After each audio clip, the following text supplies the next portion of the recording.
Butterflies fill my stomach, and I think to myself, I'm either really hungry or really nervous. My wife and I had just got off work, and we're trying to make our way as quickly as possible to the North Shore Community Center in San Jose. There's a community meeting that's coming up, and we can't miss it. It's 6:05, and the meeting has already started. The room is packed, and my wife and I are trying to get to the back of the room as quickly as possible as eyes turn to greet us. It is a meeting to talk about an upcoming project that's coming to the neighborhood, an affordable housing unit of 115 multifamily home development. And the panelists tonight were the nonprofit developer and city staff, there to answer questions from the community about the project and address any concerns. Well, let me tell you, there were plenty of concerns to go around. Self-identified homeowners started grilling these folks for about an hour and a half, talking about how they are worried about this development causing negative impacts to their well-being, to the community's well-being, things such as parking issues, public safety issues, and the folks that were there to address the questions were just angelically patient. They were responding to the audience who was cheering and clapping with their defense for why this project shouldn't be in this neighborhood, and they responded to ways that they've incorporated their feedback in the development and how they're working through these items and need to put affordable housing in San Jose. Well, I'm sinking in my seat listening to all these comments. I was there to provide support and add my comments and voice to the conversation. And as I gather up my courage, I raised my clammy hand and I spoke. I spoke to the points that this development was near public transportation that would help with the parking issue, and that our community desperately needs affordable housing, especially near high transit corridors. I took my seat and silence is in the room. I get a reassuring pat on the back from my wife, and the meeting quickly comes to a close.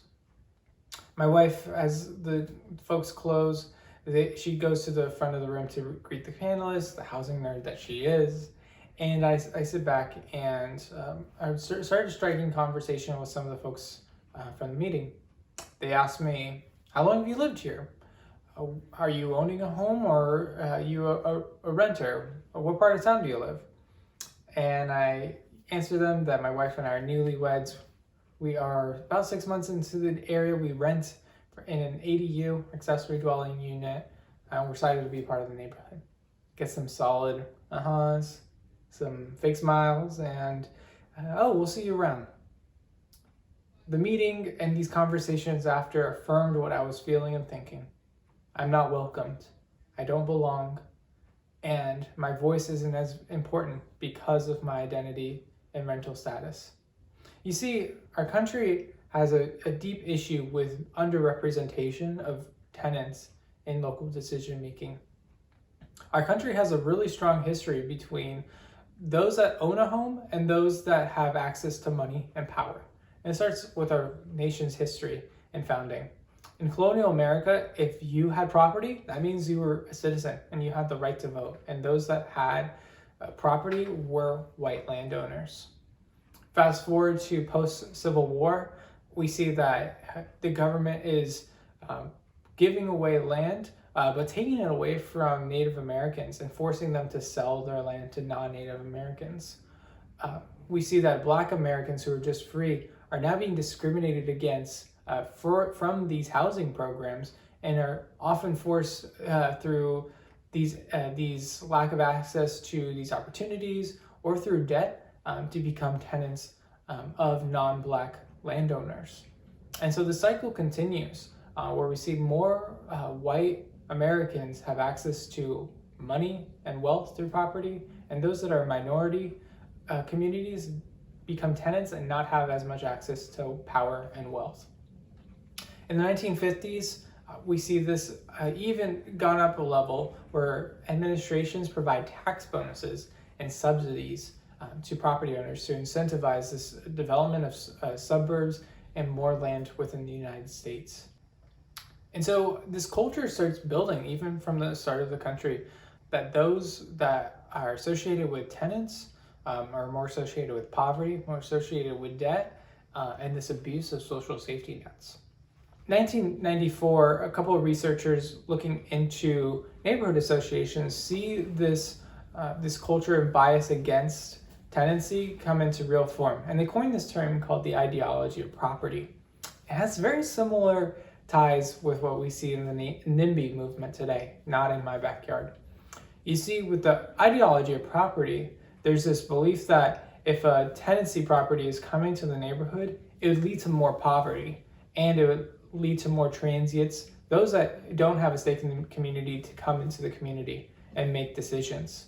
And so in defense, property owners would use this argument to go to their elected officials and say, our voices are more important, our voices need to be heard, because we're the property owners. We're the permanent residents here, and our voice is more important than theirs, those that are tenants. And so our country has a rough history and bias against tenancy. I want us to move into a space where we can look to solve the affordable housing crisis by including tenants in the decision-making process, especially those from the Black and Brown communities that have traditionally been excluded. I have 3 ways that we can do this. The first way is to really bolster the way that we do resident survey in our cities. Resident surveys, like here in San Jose, are really comprehensive tools for city officials and elected leaders to make decisions around the quality of life and city services based on resident feedback. Here in San Jose, we have a resident population of about 43%. 43% of households are renters. If you look at those that respond to this survey to over 4,000 residents, we'll know that this survey, in this opinion of what comes out, this feedback, is predominantly skewed towards homeowners. But I want us to dig deeper than that, just increasing participation from tenants. We need to start making policy decisions that from an equity lens. How can we understand the lived experience of tenants versus homeowners? And that's by really going into the data and seeing what is those specific outcomes based on those groups. And we haven't done that yet because we simply look at this survey from an aggregate standpoint. The second thing, beyond building up our survey tools, is to increase civic engagement from our tenants in neighborhood associations. We talked about in my example in 1994, these neighborhood associations that are predominantly homeowner based. As a tenant, I have a responsibility to start participating in these groups and become a leader, or even start a neighborhood association if there isn't one in my community yet. I want to take that as another step further for our cities to incentivize neighborhood associations that include tenant leadership and tenant engagement programs. And they can do that. Often cities provide grants to neighborhood associations and different incentives or bonus money for those that do certain things. For example, in the city of Mountain View, they give $100 extra to groups that are new to the neighborhood and their new neighborhood association. So we can really both have self-driven civic engagement, but also our cities to incentivize these groups to be more inclusive and start building that culture of inclusivity for tenant rights and tenant voice. And finally, it goes without to say that in order to advocate at the state, federal, and local level, we need organized movements of tenants.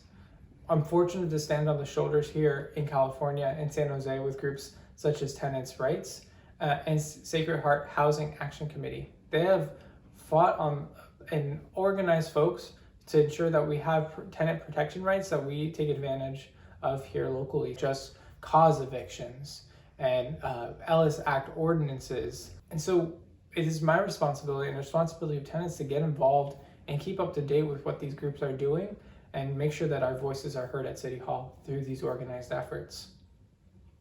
Our city and our country, in order to solve our affordable housing crisis, we need to think about engaging those that are most disproportionately affected by this crisis.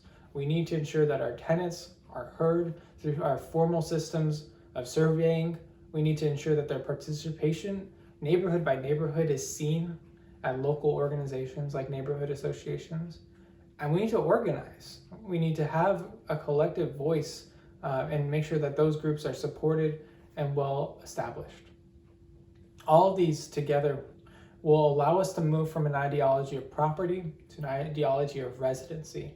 That no matter your housing status, that your voice is heard, it is valued, and your participation as a tenant has an equal stake in the well-being of your neighborhood. I hope you'll join me in that effort. Thank you.